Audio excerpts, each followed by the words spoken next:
Assalamualaikum warahmatullahi wabarakatuh. Dan selamat pagi. Memperkenalkan, saya Adam Fahim bin Muhammad Fahmi, umur saya 14 tahun dan saya berasal daripada Pulau Pinang. Saya bersekolah di Sekolah Menengah Kebahasaan Hashtag. Kod sekolah saya adalah PEB 1114.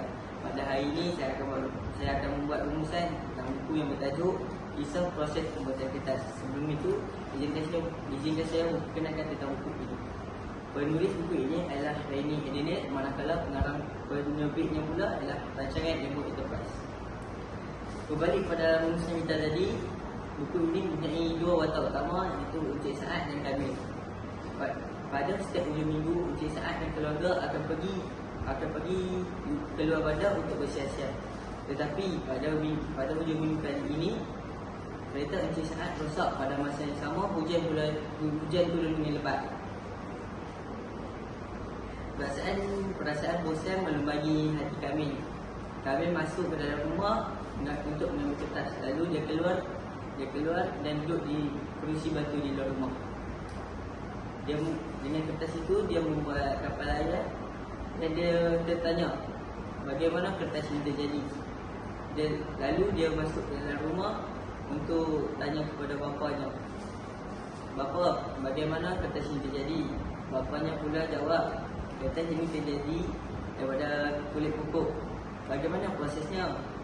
"Prosesnya ialah pokok akan ditebang, lalu dibawa naik ke lori dan ke kilang. Sampai ke kilang, kayu akan dimasukkan ke dalam mesin untuk bergulik satu sama lain. Lalu mesin itu akan membuat kulit kayu itu tercabut. Selepas itu, kulit kayu itu akan diproses menjadi kertas. Lepas diproses membuat kertas, dijual kepada syarikat-syarikat yang membelinya. Bapanya pula memberitahu kepadanya, kata bapa pernah pergi melawat ke kilang kertas. Kamil bertanya, "Ada apa di sana, bapa?" Bapa menjawab, "Ada berbagai mesin."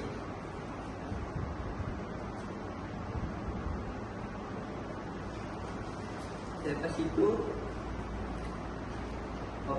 kami cakap kepada bapanya, "Bapa, bolehkah bawa saya pergi ke sana?"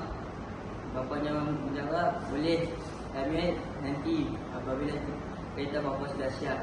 Pengedarannya pada hari ini, jangan pernah membaca kertas yang ada kerana kertas susah dibuat." Sebelum habis, izinkan saya berpantun pergi ke hospital dengan Yaya. Pergi hospital kerana sakit gigi. Terima kasih dengan rumusan saya. Ada masa kita berjumpa lagi.